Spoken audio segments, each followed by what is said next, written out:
नमस्कार। प्रेम से बोलो सत्य बहुमत। मैं हूं प्रेम कुमार। आप देख रहे हैं सत्य बहुमत।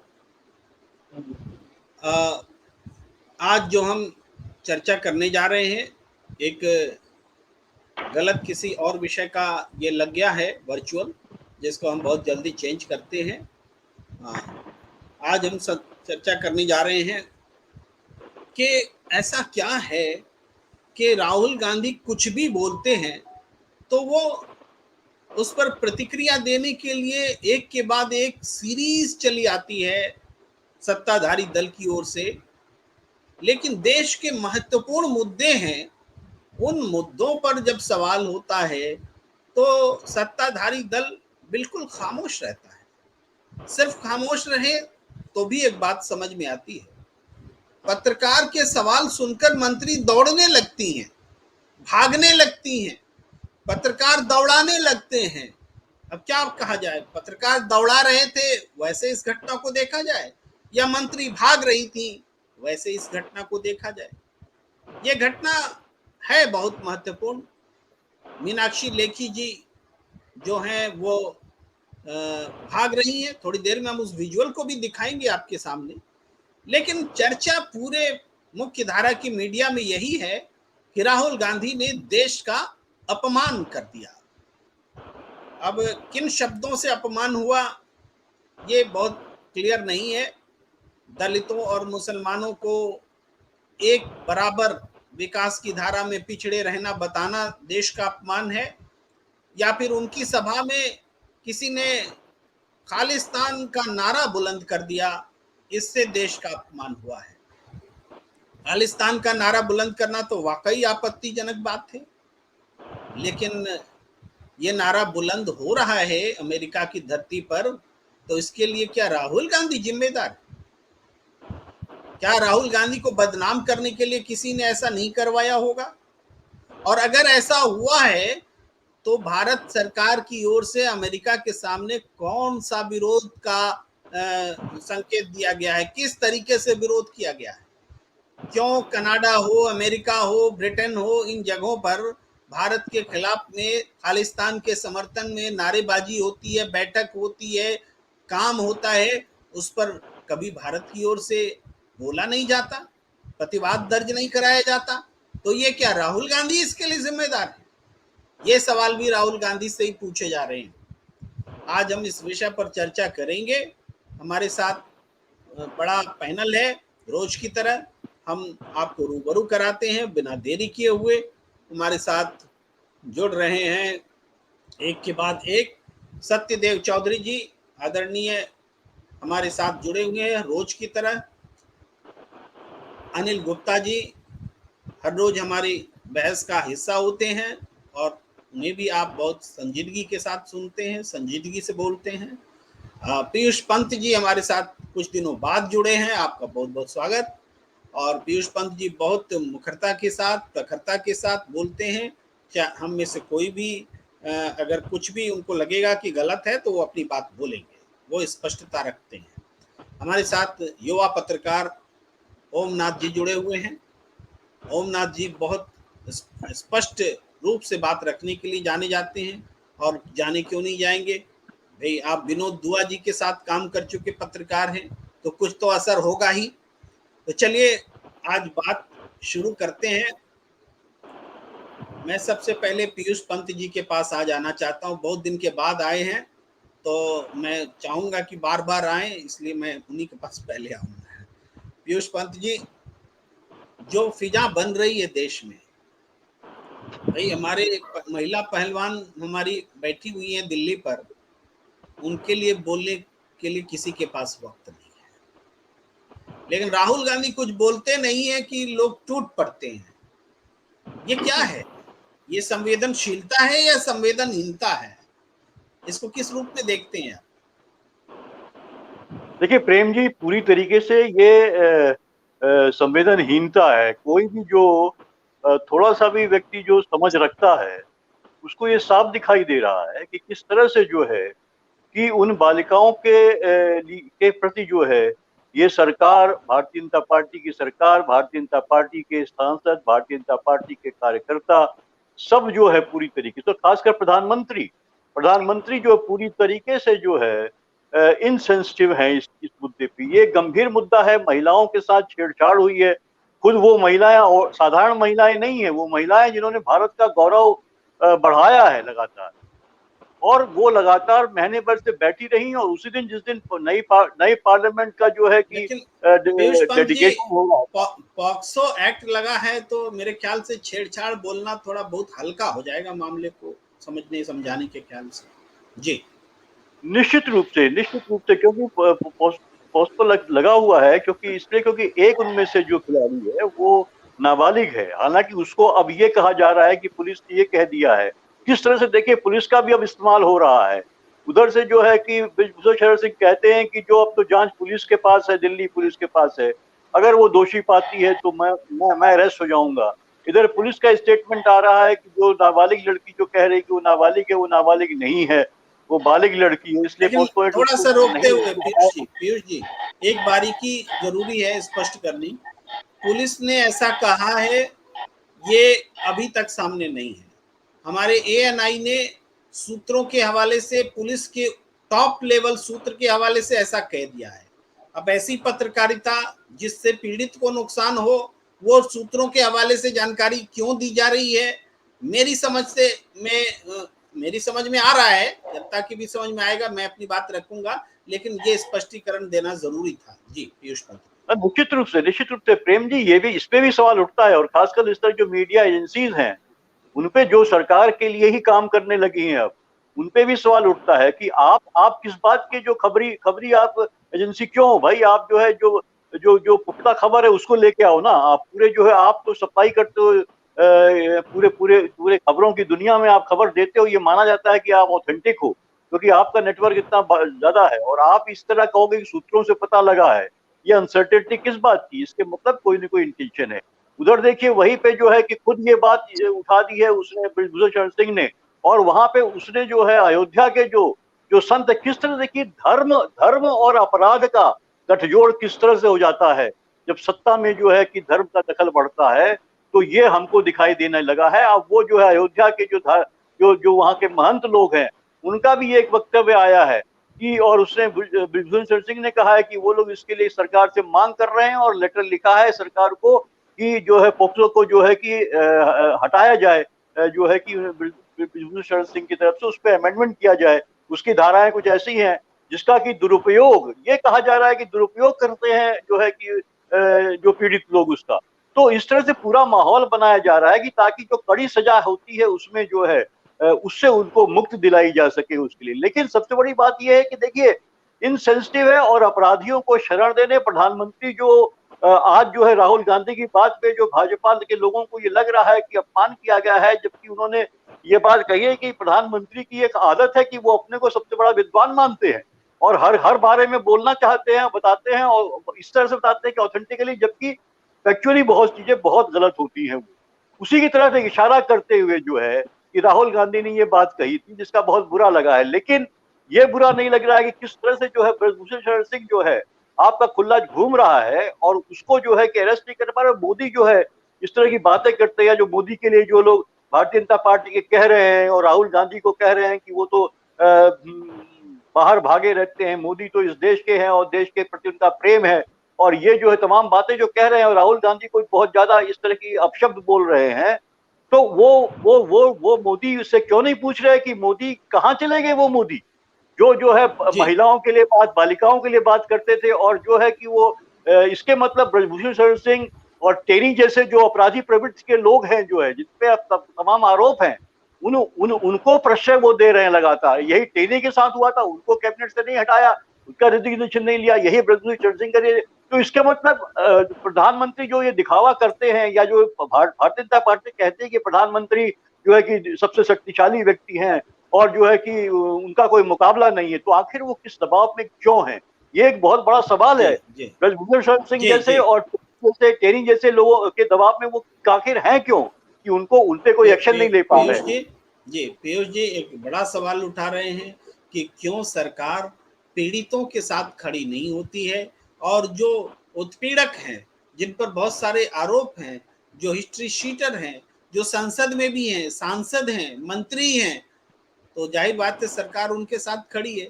तो पीड़ितों को इस लोकतंत्र में कैसे न्याय मिलेगा, ये बड़ा सवाल है। और मैं इस सवाल के साथ सत्यदेव चौधरी जी के पास आता हूं। चौधरी साहब अनम्यूट कर लेंगे प्लीज, अनम्यूट कर लेंगे। धन्यवाद प्रेम जी। देखिए, हम 2-3 दिन से, 4 दिन से, या कुछ टाइम पहले से भी इन महिलाओं खिलाड़ी, हमारी बहन बेटियों के खिलाड़ियों के प्रति जो भी व्यवहार कर रही है पुलिस या सरकार, इसके बारे में तो हम बहुत सारी बातें सुन चुके हैं।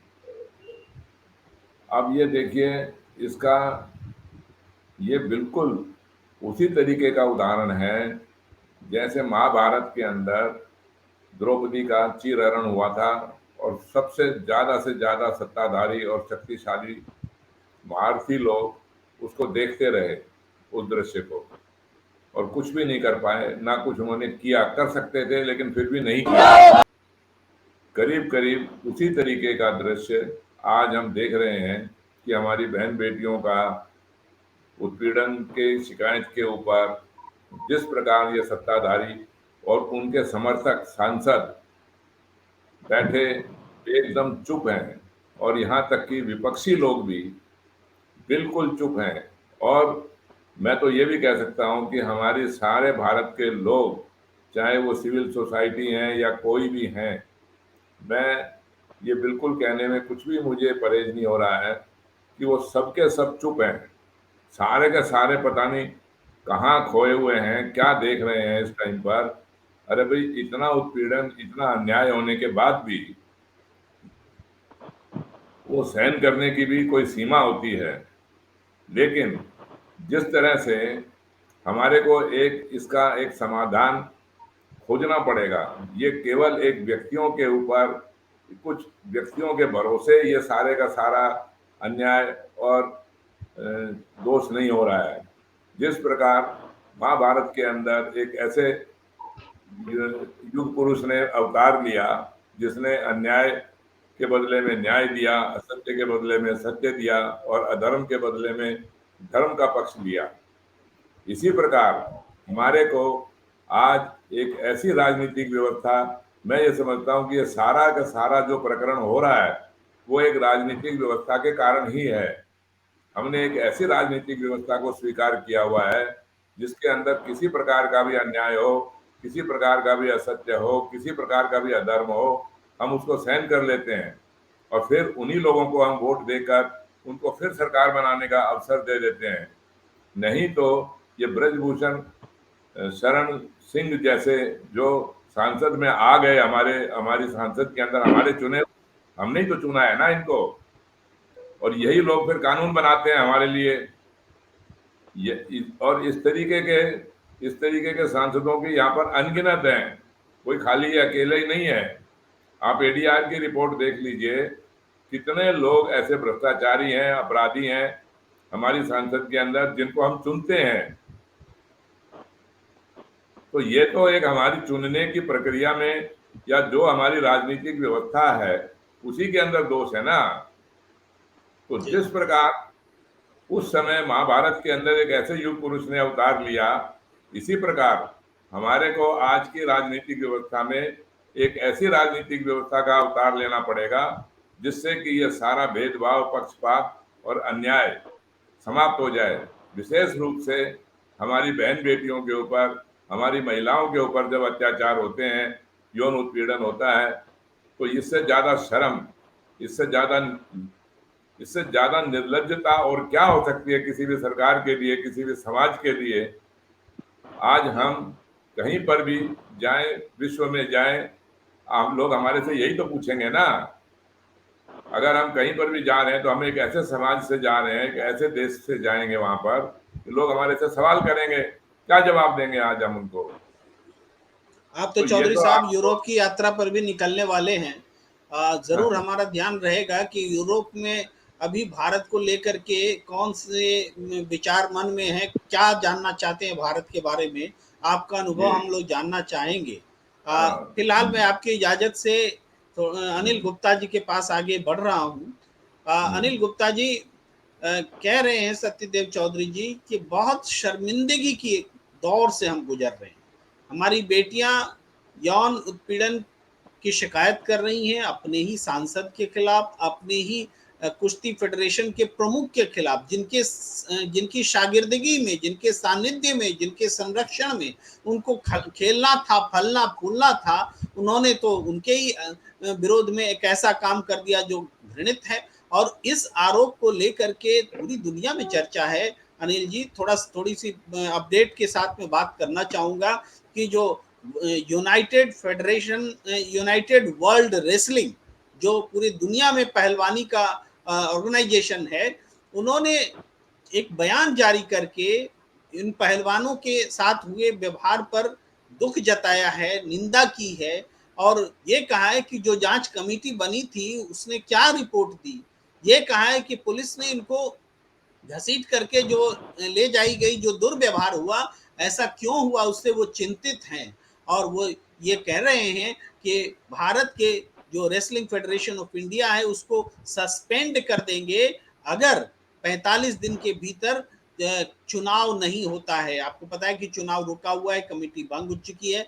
और साथ में आप ये भी है कि अगर निलंबन हो गया तो इसका मतलब है कि तिरंगा लेकर के हमारी खिलाड़ी विश्व मंच पर पहलवानी के दंगल में नहीं उतर पाएंगी, तिरंगा लेकर नहीं उतर पाएंगी। ये बहुत बड़ी बात है।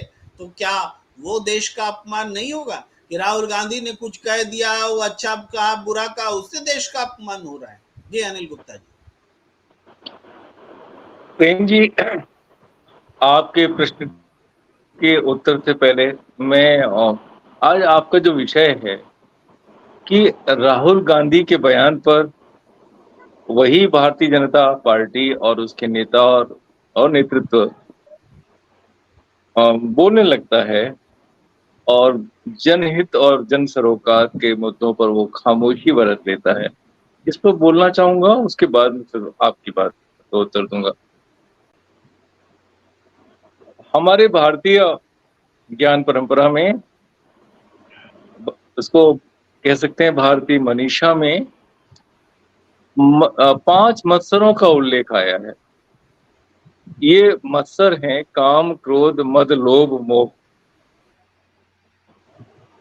जब ये मनुष्य में एक भी मत्सर आता है तो पहले तो बाकी शेष मत्सर अपने आप चले आते हैं और एक ही मत्सर मनुष्य को नष्ट करने के लिए, बर्बाद करने के लिए पर्याप्त है। मुझे लगता है कि वर्तमान बीजेपी नेतृत्व इन 5 मत्सरों का शिकार है और खास तौर से अहंकार, माने मद जो है ना, मत्सर एक मद है, अहंकार। इस अहंकार की परिणति ये होती है कि विवेक शून्य हो जाता है। उनको यह विवेक ही नहीं रहा है कि हमारे हित में क्या है, हमारे अहित में क्या है, देश का हित किसमें है, देश का अहित किसमें है, भूल गए। क्योंकि उनका विवेक शून्य हो गया है, विवेक समाप्त हो गया है। इसलिए उन्हें इस बात की कोई चिंता नहीं कि हमारे महिला पहलवानों को, जो अंतर्राष्ट्रीय मेडल विजेता हैं, उनके साथ न्याय हो रहा है या नहीं। हमारे प्रशासन की ख्याति देश में और देश के बाहर कैसी बन रही है, इसकी भी उन्हें कोई चिंता नहीं है। जब मद होता है तो यही होता है, उनको नहीं पता है कि इसका परिणाम क्या होगा। अब दूसरी बात यह है कि जब विवेक नष्ट हो गया तो उनको ये विवेक कहाँ है कि हमारी पार्टी का क्या होगा, हाँ हमारे भारत के सम्मान का आगे आने वाले समय में क्या होगा, हमारे खिलाड़ी तिरंगा लेकर के ओलंपिक के मैदान में उतर पाएंगे कि नहीं उतर पाएंगे, इन बातों से उन्हें कोई मतलब नहीं। तो फिलहाल उनकी धारणा ये बन गई है कि हम अपराजेय हैं। आप जो बोल रहे हैं उसकी पुष्टि के लिए वो वीडियो हम चला देना चाहते हैं जो आज बहुत चर्चा में है, बस एक थोड़ी समय के। जी मैम रेसलर्स बैठे हैं, उनके लिए क्या कहना चाहेंगी? मैम रेसलर्स बैठे हैं, उनके लिए क्या कहेंगी? मैम रेसलर्स अपने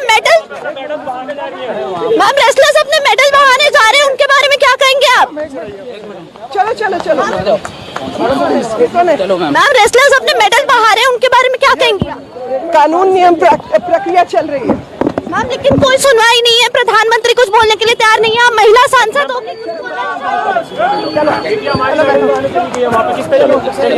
मैम महिला सांसद होकर आप कुछ बोल क्यों नहीं रही हैं इस मुद्दे पर?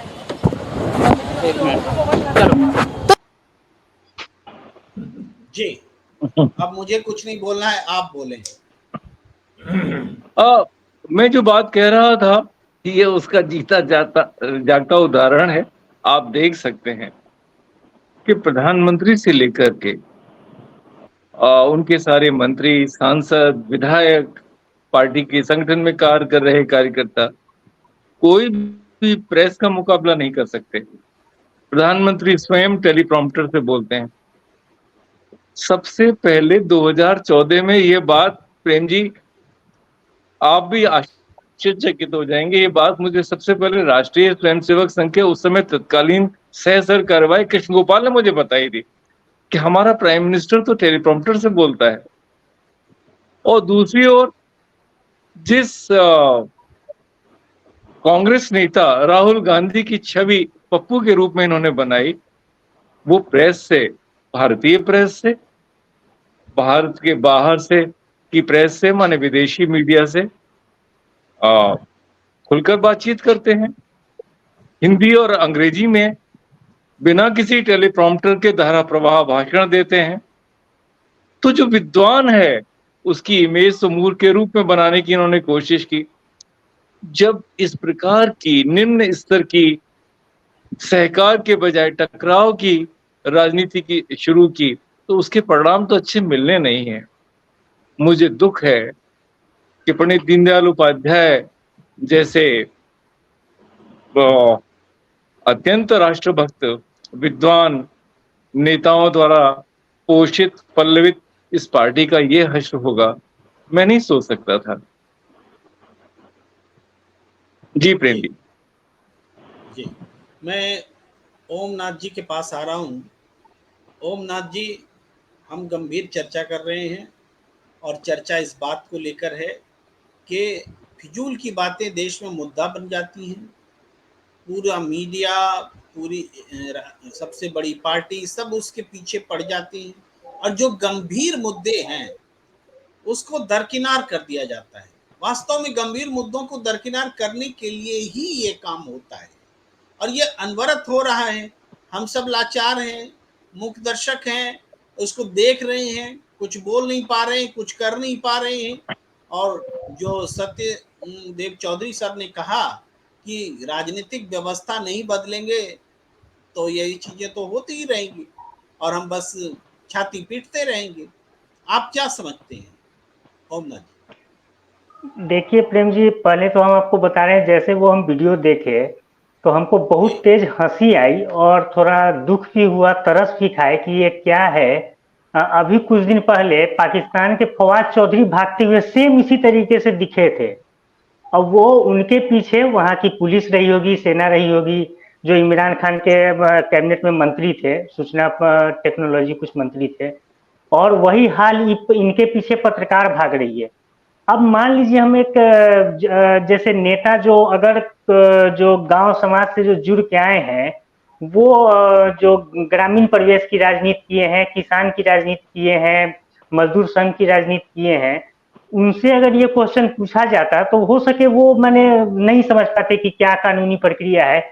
ये तो सुप्रीम कोर्ट की वकील हैं और सांसद हैं, मंत्री हैं, इनको इतना भी मैं वही सत्यदेव चौधरी जी जो कहते हैं कि हम कैसे कैसे को चुन लेते हैं और क्यों चुनते हैं। जब वो पत्रकार अगर सवाल पूछ रहा है तो वो भी तो एक आम नागरिक ही है। ऐसा नहीं कि पत्रकार होने से कोई हमको ज्यादा कोई सुख सुविधा और वो एक तगमा मिल जाता है, वैसा नहीं है। हम पब्लिक की बात करने के लिए उनसे पूछे, वो एक बार इतनी पढ़ी लिखी हैं, कैबिनेट मंत्री हैं, एक बार रुक के तो कम से कम जवाब दे देती।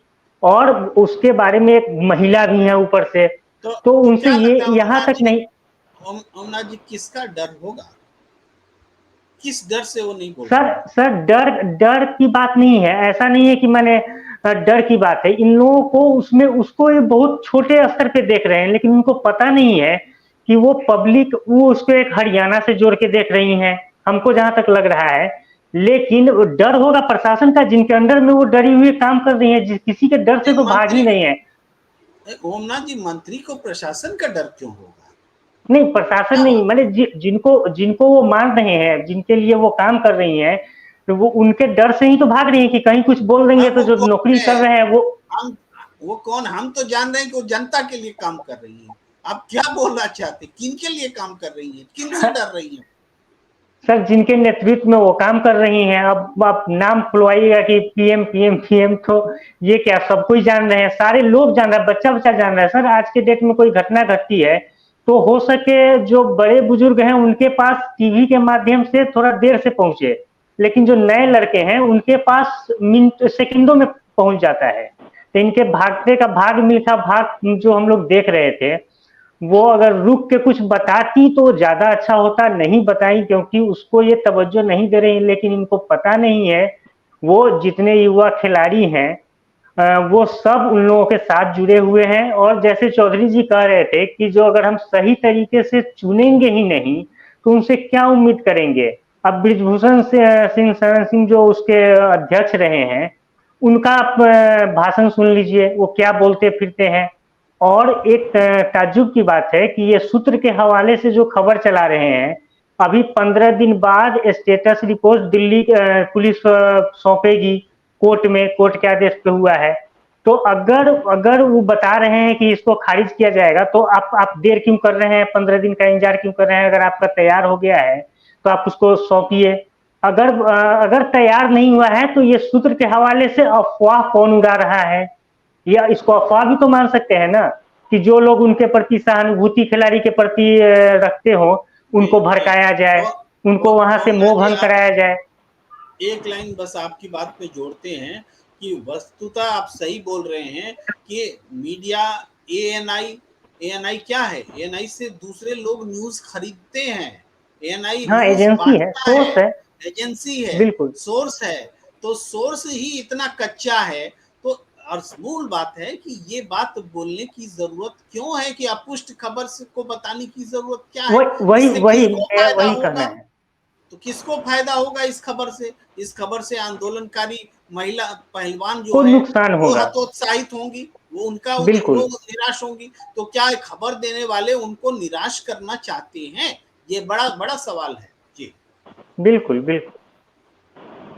प्रेम जी, तो अनुराग ठाकुर जी का आज बयान आया है, वो इस बात की जांच नहीं कर रहे हैं कि एक्यूज को किस प्रकार से चार्जशीट किया जाए कोर्ट में। वो इस बात का इस बात की जांच कर रहे हैं कि इस आंदोलन, महिला पहलवानों के आंदोलन के पीछे कौन सी शक्तियां हैं, इसकी जांच की जा रही है।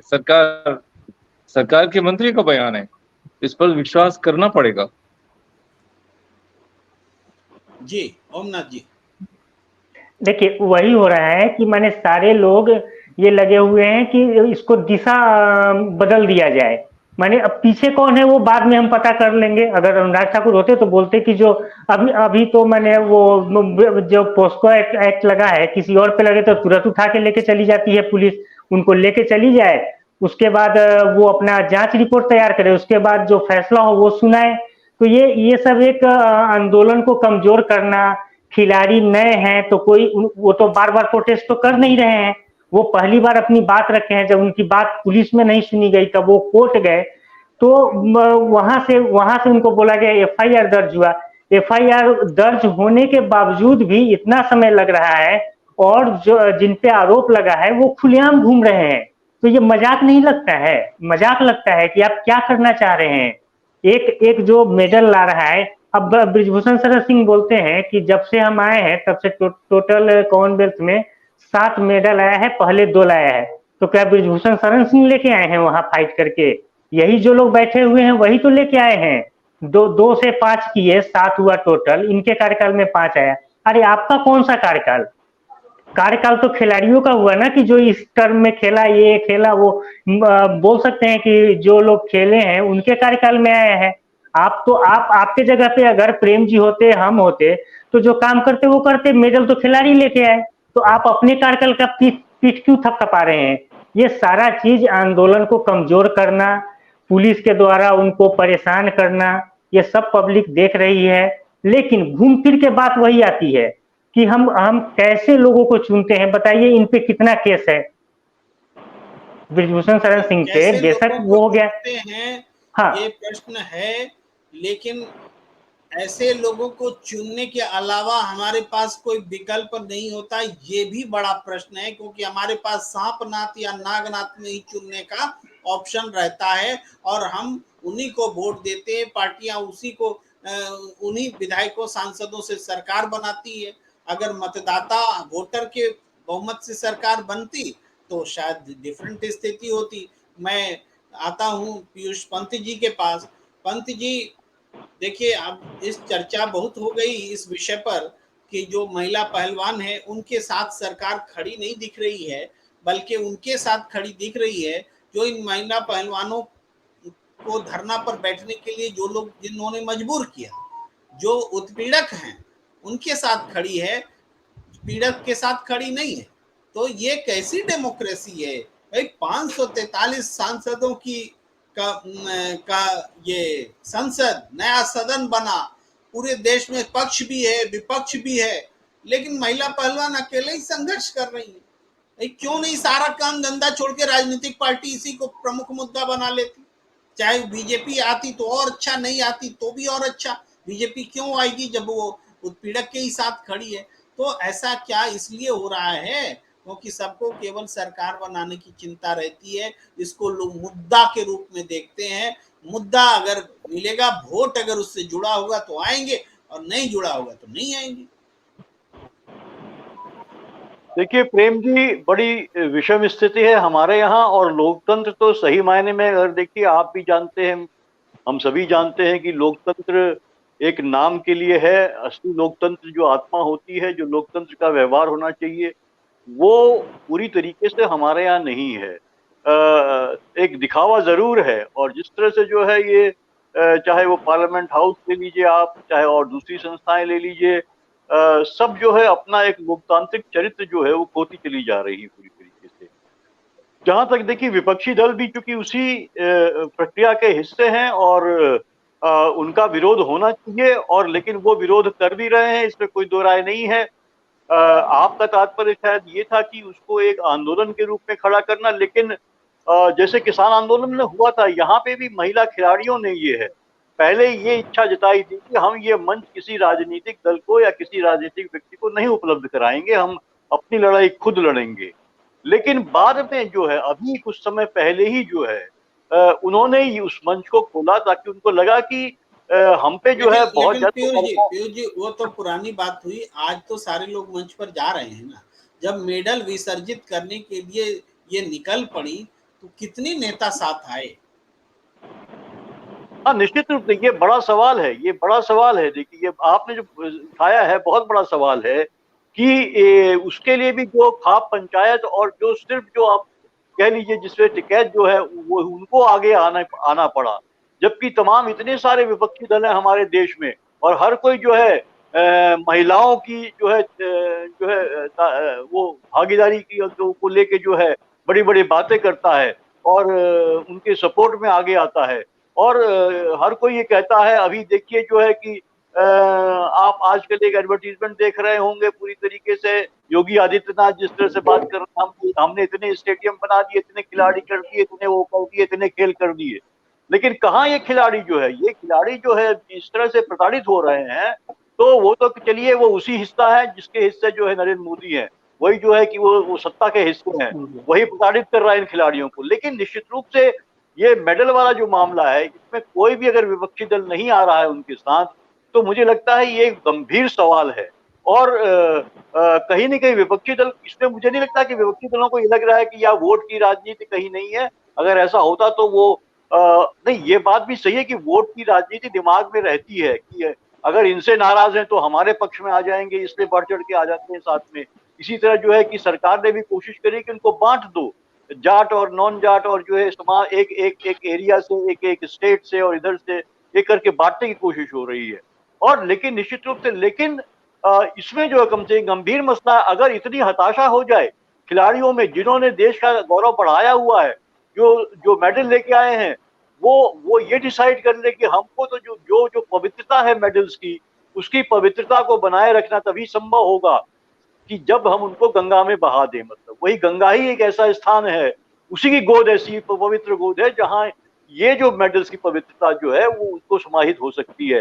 तो समझ लीजिए कितनी हताशा है, कितना उनके अंदर, कितना दुख होगा उनके अंदर, उनके परिवार वालों के, वही माँ बाप जिन्होंने उनको अपना पसीना बहाया, बहुत कुछ सेक्रीफाइस किया, इन ये बच्चों ने जो मेहनत करी है आगे बढ़े, आज ये हाल हो रहा है कि सरकार जो है कुछ नहीं रही, उल्टा जो है अत्याचार कर रही है, पुलिस के द्वारा करवा रही है उनके ऊपर जो है, और प्रधानमंत्री के कान में जू नहीं रेंग रही है इससे। और प्रधानमंत्री जिसके लिए जो है कि भारतीय जनता पार्टी के कार्यकर्ता ये कह रहे हैं राहुल गांधी को कुछ न कुछ कहते जा रहे हैं और देश का अपमान कर दिया, और प्रधानमंत्री को ये कह दिया वो कह दिया। प्रधानमंत्री अब कहाँ गए जब इस तरह की जो अपनी बेटियां जो है, और वो बेटियां जिन्होंने देश का मान बढ़ाया है, वो तो एक उन्होंने एक स्टेटमेंट नहीं दिया कि अपना मेडल वापस मत करो, मैं चलो देर से ही सही, मैं जो है उसका इस्तीफा ले रहा हूं। आखिर ऐसा क्यों नहीं है प्रेम जी? मैंने पहले भी कहा कि ये सरकार जो है अपराधी प्रवृत्ति के लोगों के जो है से घिरी हुई सरकार है। यहाँ तो साफ साफ दिखाई दे रहा है कि प्रधानमंत्री मोदी जो बड़ी बड़ी बातें करते हो, जिनके लिए बहुत बड़ी बड़ी बातें कही जाती हैं कि उनका कद इतना बड़ा है, वो ये जो है कहीं कॉम्प्रोमाइज नहीं करते सिद्धांतों से, आज वो जो है लगता है कि ऐसे ऐसे जो एलिमेंट्स हैं उनके अंडर प्रेशर में काम कर रहे हैं। नहीं तो क्या वजह है कि ब्रजभूषण शरण सिंह को नहीं हटाया जाए? इसलिए कि उसके पास वोट है, उसके पास जो है ठाकुरों का वोट है, उसके गांव का वोट है, लेकिन उसके पास 55 कॉलेज भी हैं। 55 कॉलेज का मतलब आप समझ रहे हैं कितनी जमीन हथियाई गई होगी। इस पे क्या ईडी की इंक्वायरी कभी की गई? क्या नहीं की गई है। इस पे क्या जो है कि उत्तर प्रदेश के मुख्यमंत्री ने कभी कोई कुछ ऑपरेशन चलाया? क्या नहीं चलाया। लैंड माफिया क्या इसको नहीं कहेंगे आप? कि आखिर इतनी जमीन कोई सांसद कैसे जमा कर सकता है? चलिए पुश्तैनी जमीन थोड़ी होगी, लेकिन आदमी पुश्तैनी जमीन को नहीं लगाता, वो ये काम नहीं करता है कि कॉलेज खोलेगा तो बहुत पुण्य का काम करेगा। वो पैसा कमाने के लिए कॉलेज खोलता है। जितने राजनेता हैं वो तमाम जो है, तो ये तमाम सवाल हैं, क्यों नहीं पूछे जाते, सिलेक्शन क्यों नहीं होता है? तो निश्चित रूप से जहां सत्ता पक्ष तो आए कटघरे में है, आपने जैसा कहा कि निश्चित रूप से विपक्षी दल भी जो है जिस तरह से उनको कूद पड़ना चाहिए था, उस हिसाब से हम देख नहीं रहे हैं कि वो कूद रहे हो। निश्चित रूप से कहीं ना कहीं उनको लग रहा है कि इससे जो है बहुत ज्यादा वोट नहीं मिलेगा, या वो जो है जो जो दूसरी जातियां हैं वो नाराज हो जाएंगी, इस तरह कोई होगा। लेकिन ये एक बहुत आश्चर्य है कि विपक्षी दल भी जो है यहाँ पे जो है कि उस तरह से एक्शन पे नहीं है। इसीलिए मैं कह रहा हूँ कि देखिए लोकतंत्र का एक दिखावा है हमारे यहाँ, और आप देखिए जिस तरह से हो रहा है, लोकतंत्र के जो सिद्धांत है, लोकतंत्र का जो माहौल होना चाहिए, जो लोकतांत्रिक एक देश में जो है, वो कहीं न कहीं दिखाई दे रहा है। पुलिसिया राज दिखाई दे रहा है, शोषण दिखाई दे रहा है, और डर का माहौल दिख रहा है, डराया जा रहा है लोगों पे। इस तरह से उनको डराया जा रहा है कि वो अपनी बात कहे नहीं, बात कहे तो उन पे एक्शन हो रहा है, उन पे पुलिस की बर्बरता की जा रही है। तो ये क्या एक हेल्दी लोकतंत्र की निशानी है? बिल्कुल नहीं निशानी है। और वहां पे सत्ता और विपक्ष की जो भूमिका है वो साफ दिखाई दे रही है कि ये लोकतंत्र तो मुझे नहीं लगता कि एक कोई हेल्दी लोकतंत्र है ये, और लोकतंत्र है भी कि नहीं है, मुझे इस पे भी शंका है। जी, मैं इससे पहले कि सत्यदेव चौधरी जी के पास आऊं, उस वीडियो को एक बार फिर दिखाना चाहता हूं।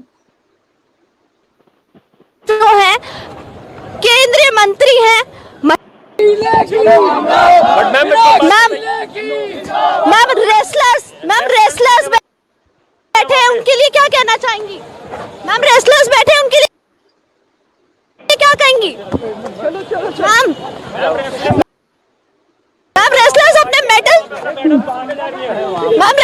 मेडल बहाने जा रहे हैं, उनके बारे में क्या कहेंगे आप? चलो मैम रेसलर्स अपने मेडल बहा रहे हैं, उनके बारे में क्या कहेंगी आप? कानून नियम प्रक्रिया चल रही है मैम, लेकिन कोई सुनवाई नहीं है, प्रधानमंत्री कुछ बोलने के लिए तैयार नहीं है। आप महिला सांसद हो,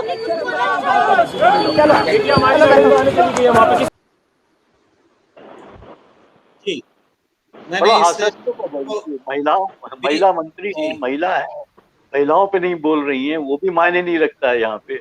और इतना बड़ा जी मुद्दा है, वो जी भाग रही है वहां। इससे इससे इससे इससे बड़ी पराकाष्ठा क्या होगी प्रेम जी? कि मतलब जो है जी कि जी एक मंत्री को जो है कि मीडिया से भागना पड़ रहा है, मतलब। तो आप समझ सकते हैं कि क्या हाल है जो है इस लोकतंत्र का। जी। इस तस्वीर को दिखा करके मैं सत्यदेव चौधरी जी के पास आना चाहता था और ये बोलने के लिए आना चाहता था कि देखिए, इस तस्वीर में पत्रकार पूछ रही हैं कि महिला मेडल विसर्जित करने जा रही हैं, आप कुछ बोलेंगे? यानी समझिए, मेडल विसर्जित करने से पहले की बात है। और हम उम्मीद कर रहे हैं कि मेडल विसर्जित करने से रोकने के लिए वहां विपक्ष क्यों नहीं गया? सत्ता पक्ष के मंत्री को तो पत्रकार पकड़ पकड़ के पूछ रहे हैं और वो भाग रही हैं, दौड़ रही हैं, इस सवाल को सामना करने को तैयार नहीं है। तो मैं चौधरी साहब के पास आना चाहता हूं एक और सवाल साथ में जोड़ करके कि देखिए, राहुल गांधी अमेरिका में बोलते हैं प्रधानमंत्री जी के बारे में कि प्रधानमंत्री जी के सामने अगर ईश्वर भी आ जाएं तो ईश्वर को भी वो समझाने लगेंगे कि ब्रह्मांड में कैसे बनना चाहिए। और उनका कहने का मतलब था कि वैज्ञानिकों के बीच बैठ के वैज्ञानिकों को समझाने लगते हैं, धार्मिक लोगों के बीच बैठ के धार्मिक लोगों को ज्ञान देने लगते हैं, जो एक्सपर्ट्स हैं अपने अपने क्षेत्र के उनको वो बैठ के ज्ञान देने लगते हैं। और उनका बस चले तो ईश्वर अगर बैठे तो उनको भी वो ब्रह्मांड का ज्ञान देने लगेंगे। इस पर ये कहा जा रहा है कि प्रधानमंत्री के बारे में ऐसा बोलकर राहुल गांधी ने देश का अपमान किया है। जी। वो तो देखिए, इन सत्ताधारियों का कैरेक्टर यही है, इनका यही चरित्र है कि विषय के ऊपर आइए मत और विषय को भटकाने की बात करो। तो मैं जिस प्रकार अभी पिछली बारी मैं आपको पिछले वक्तव्य में ये कह रहा था कि जिस प्रकार एक गंगा पुत्र महाभारत में थे, हमारे आज की राजनीति में भी एक गंगा पुत्र हमारे सामने है जो बार बार बार बार गंगा की बात करके और इस राजनीति की बात करते हैं। इसका समाधान अगर आप कोई 2024 के अंदर भी यदि ये चुनाव होगा तो ये जो आज की राजनीतिक पार्टियां हैं इनके भरोसे आप मत रहना। ये सब के सब गठबंधन की भ्रष्ट राजनीति करने वाले हैं, ये सारे के सारे एक दूसरे को काटने वाले हैं और ये सब के सब इनको अपनी मौत का डर लग रहा है, इसलिए एकता की बात करते हैं।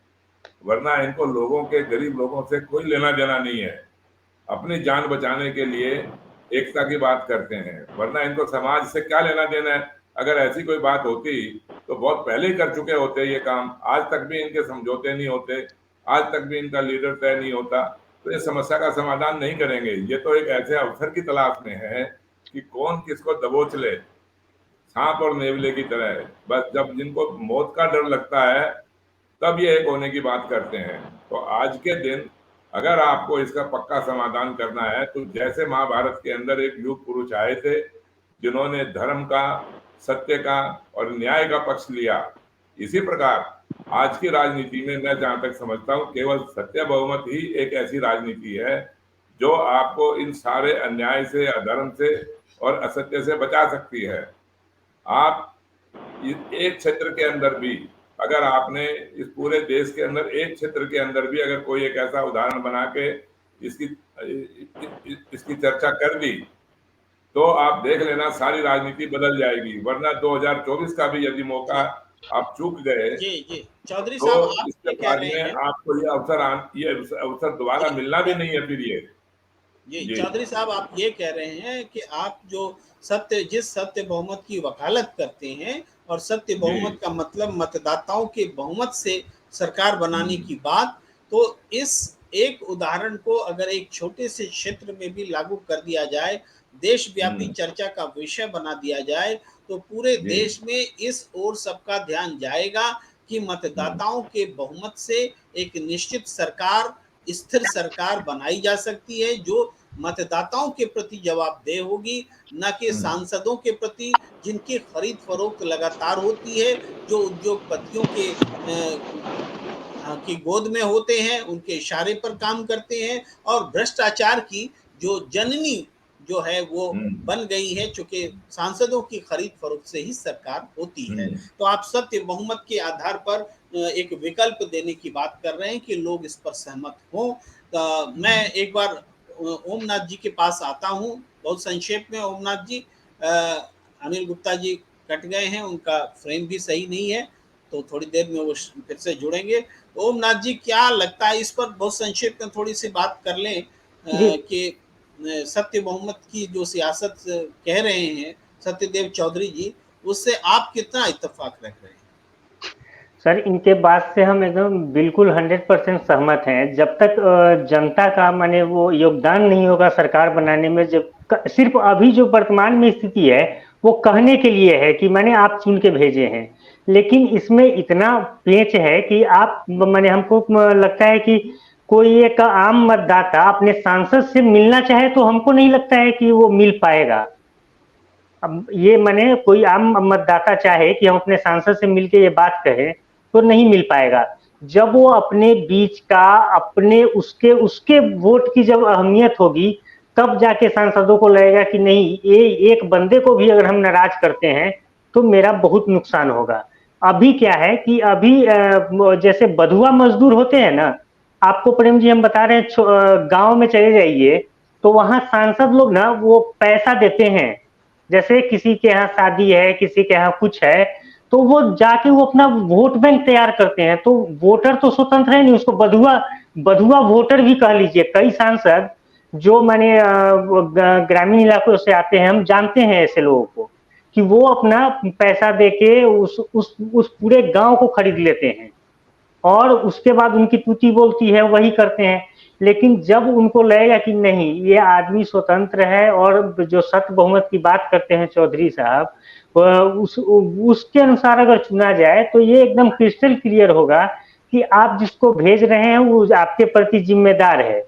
ये तो होगा ही होगा। और एक और बात बोलना चाह रहे हैं कि जैसे ये पहलवानों का जो वहां प्रदर्शन चल रहा है, आप नीतीश कुमार विपक्ष जोड़ों की राजनीति कर रहे हैं, हर जगह जा रहे हैं, कभी मुंबई जा रहे हैं, कभी उड़ीसा जा रहे हैं, लेकिन उनको एक बार भी नहीं लगा कि यहाँ जाके वो उन बच्चों से मिले, लड़कियों से मिले और उनकी समस्या को जो एक साथ सारे लोग मिलके पुरजोर तरीके से रखते तो सरकार को भी सुनने के लिए मजबूर होना पड़ता। लेकिन ये नीतीश कुमार भी सोच रहे हैं कि अरे ये तो इसमें अगर हम पढ़ेंगे तो मेरा समय बर्बाद होगा, क्योंकि ये हरियाणा तक सीमित रहेगा।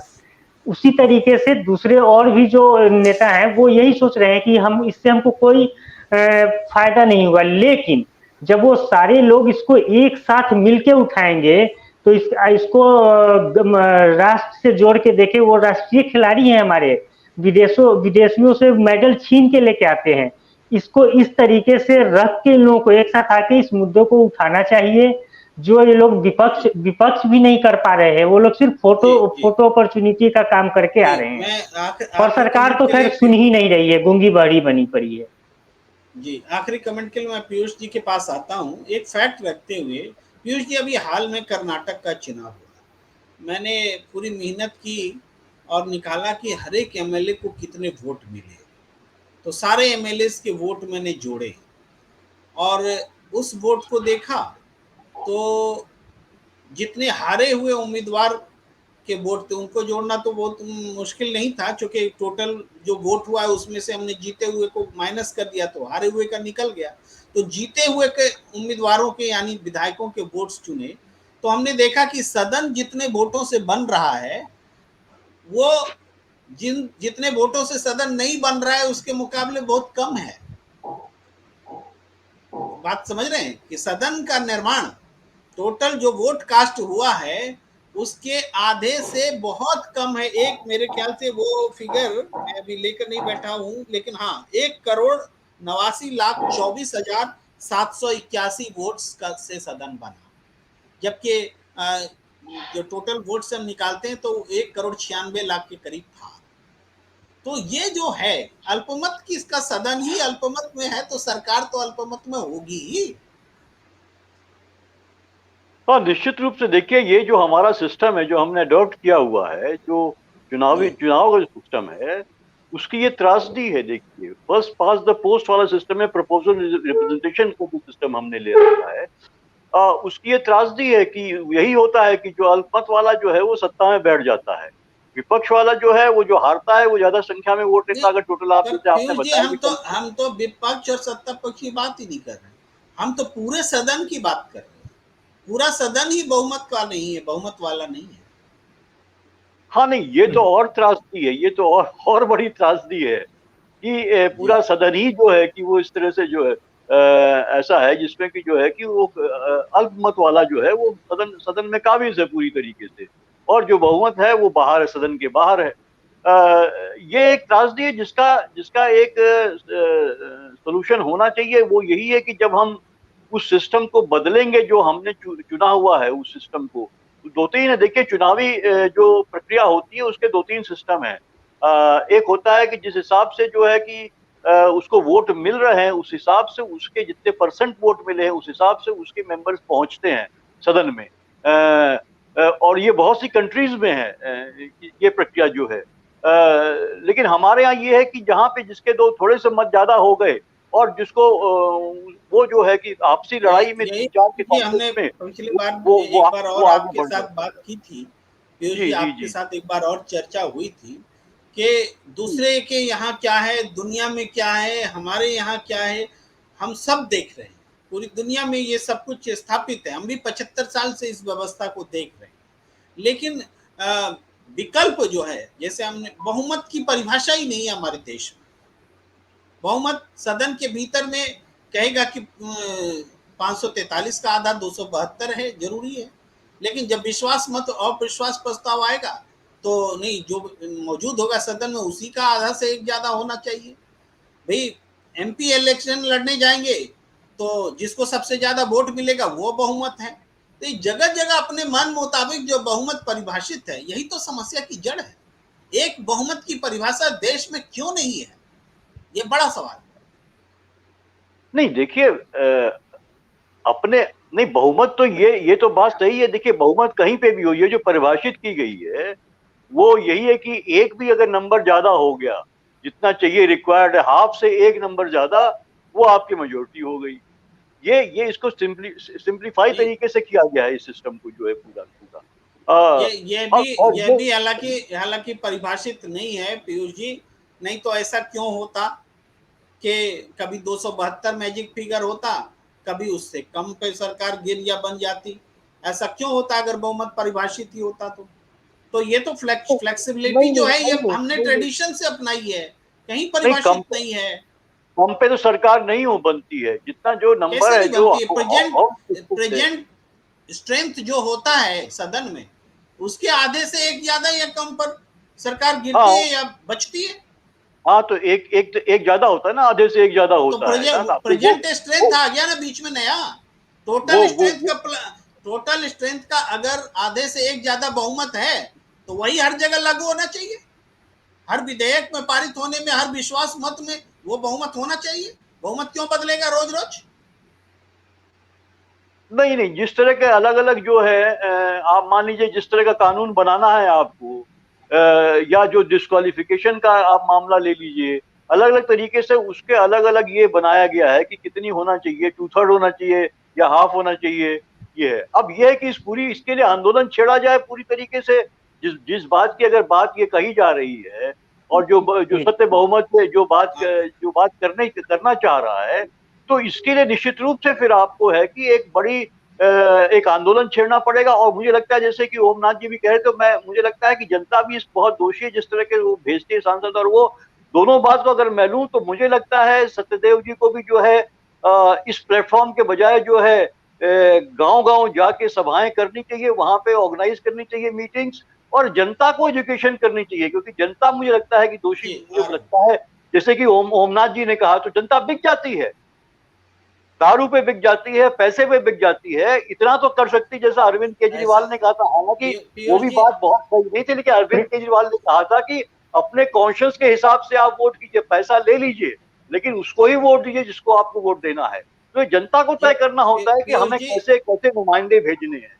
तो इसके लिए आपको ग्रास रूट लेवल पे जाना पड़ेगा, जनता के बीच एजुकेट करना पड़ेगा। मुझे लगता है सतदेव चौधरी जी को जो है वहां जाना पड़ेगा, वहां पे पी- मीटिंग जारी करनी पड़ेगी और ये करना पड़ेगा, एक आंदोलन खड़ा करना पड़ेगा, तब ये हम मान सकते हैं। पीयूष जी, पे- आप जो बात बोल रहे हैं, मैं आ रहा हूँ, तुरंत आ रहा हूँ। एक प्रतिक्रिया के साथ आ रहा हूँ, ओम जी के पास भी आ रहा हूँ, चौधरी साहब के पास भी आ रहा हूँ, छोटी छोटी प्रतिक्रिया ले लेते हैं। लेकिन पीयूष जी जो बात कह रहे हैं उसमें मैं ये बात जोड़ना चाहता हूँ कि मतदाता दारू पी के वोट दे देते हैं कि पैसा लेके वोट दे देते हैं, इसके लिए हम मतदाता को जिम्मेदार ठहराते हैं। सच ये है कि मतदाताओं की नजर में ये वोट का वैल्यू शून्य हो चुका है। जब शून्य, जो किसकी भी सरकार बनो हमारे ऊपर कोई फर्क नहीं पड़ना है, तो पैसा दे रहे तो दे दो, दारू पिला रहे तो पिला दो। हम तो इसमें जनता को हम दोष क्यों दे रहे हैं? जनता तो समझ चुकी है, व्यवस्था ही सड़ी हुई है। जी ओम नहीं तो जी, आप जिम्मेदारी प्रतिक्रिया किसकी है? जिम्मेदारी भी तो जनता की है। जनता जनता जो है कि हराए ऐसे लोगों को वोट ना दे, दूसरे को वोट दे, सिस्टम किसी और को सिस्टम दे। के तहत चलना जनता की जिम्मेदारी होती तो है। फिर सिस्टम बनाने में जनता भूमिका निभाती है, वो भी सिस्टम के तहत होता है। अगर डेमोक्रेसी में हमने ऐसा सिस्टम अडॉप्ट कर लिया है जिसमें जनता को सांपनाथ और नागनाथ ही चुनना है, तो जनता क्या करेगी? यहाँ जनता बेबस हो जाती है, जनता को गुनहगार ठहराने की जरूरत नहीं है। नहीं, जी लेकिन ओम वो जी, बात सही है, लेकिन एक आंदोलन खड़े करने की इसीलिए होती है, और मैं वही बात बिल्कुल मैं बिल्कुल कि बिल्कुल, आपको इस एक आंदोलन इस खड़ा करना बात पड़ेगा, जनता को साथ लेना पड़ेगा। जी जी जी देखिए, ओम जी, चौधरी जी बहुत ही एक नेक काम में लगे हुए हैं और वो अपने स्तर से कर भी रहे हैं। अब हम जाके भी देखे हैं, जहाँ से वो हम लोग कई जगह गए हैं, वहाँ देखे हैं कि काम भी हो रहा है। लेकिन क्या है कि इसमें एक चीज हम ऐड ऑन करना चाहेंगे कि चौधरी जी बहुत उम्दा काम कर रहे हैं, इसको हम लोगों को जन जन तक पहुंचाने की भी जिम्मेदारी बुद्धिजीवियों को लेनी पड़ेगी। एक बात। दूसरी बात, इसमें एक चीज हम ऐड कर रहे हैं, एक देश एक चुनाव एक बहुमत, ये भी तय होना चाहिए। अगर एक देश है, एक चुनाव हो, एक बहुमत, जो संसद में बहुमत बदल जा रहा है, यहाँ जीतने के लिए बदल जा रहा है, तो अगर हम तो सबको भेजे, हो सके वो किसी के दबाव में वॉकआउट कर गए, तो ऐसे नहीं, उनके पास कितने हैं, कितने लोग हैं, स्पष्ट एक बहुमत जो पता है कि इनको सत्ता में है, तो वो एक मेरा स्लोगन ये भी होना चाहिए, चलिए जी, एक देश एक चुनाव एक बहुमत। चलिए इस पर चर्चा फिर कभी होगी, क्योंकि यह भी बड़ी चर्चा है। मैं चौधरी जी से आखिरी हाँ, ये कमेंट लेता लंबी हूँ, चर्चा क्योंकि है। समय सीमा थोड़ा बढ़ रहा है। देखिए, जी मैं चौधरी साहब। आपको संक्षेप में यही बोलना चाहता हूँ कि हम जनता को दोषी ना ठहराएं। जब ये राजनीतिक पार्टियों के नेता भ्रष्टाचारियों को टिकट देती हैं तो जनता से पूछ के दे रही हैं क्या? अपराधियों को टिकट देती हैं तो जनता से पूछ के दे रही हैं। जब जनता से पूछ के जनता बायकॉट करे, जनता सवाल उठाए, तो टिकट मिलता तो हो। जनता बाइकॉट कर रही है पीयूष जी, आप आंकड़े देख लीजिए, बाइकॉट ही तो कर रही है। सदन हाँ तो बन भी ठीक रहा है है, तो बहुमत से नहीं बन रहा है। हाँ तो ठीक जी है, यही प्रोसेस होगा, यही होना चाहिए। ठीक है, जनता रिजेक्ट करे इनको। जी और रही चौधरी बात साहब। आंदोलन की, आंदोलन ही हम कर रहे हैं। पिछले 10 वर्षों से हम अपनी बात को स्पष्टता से और आधिकारिक रूप से रखते हुए आ रहे हैं कि जैसे एक सांसद सबसे ज्यादा वोट लेके जीता, इसी प्रकार हम कहते हैं कि सरकार बनाने का बहुमत उसी राजनीतिक दल का होना चाहिए जिसके पास अन्य राजनीतिक दलों की तुलना में सबसे अधिक वोट हैं। ये बिल्कुल स्पष्ट परिभाषा सत्य बहुमत की सरकार बनने पर हम इसको बना देंगे, जो आज के दिन परिभाषा नहीं है। आप इस भ्रम में मत जी रहिए चलिए, कि आज के दिन इसी नोट पर बहुमत की चर्चा को परिभाषा है। समाप्त करने की इजाजत दें। हम आप सबका बहुत बहुत आभार, सत्यदेव चौधरी जी, ओमनाथ जी, जी पीयूष धन्यवाद। पंत जी, और जी हमारे जी। साथ जुड़े हुए अनिल गुप्ता जी। आप तमाम दर्शकों का भी बहुत बहुत आभार, जो लगातार हमारे साथ जुड़ते हैं और गंभीर चर्चा का हिस्सा बनते हैं।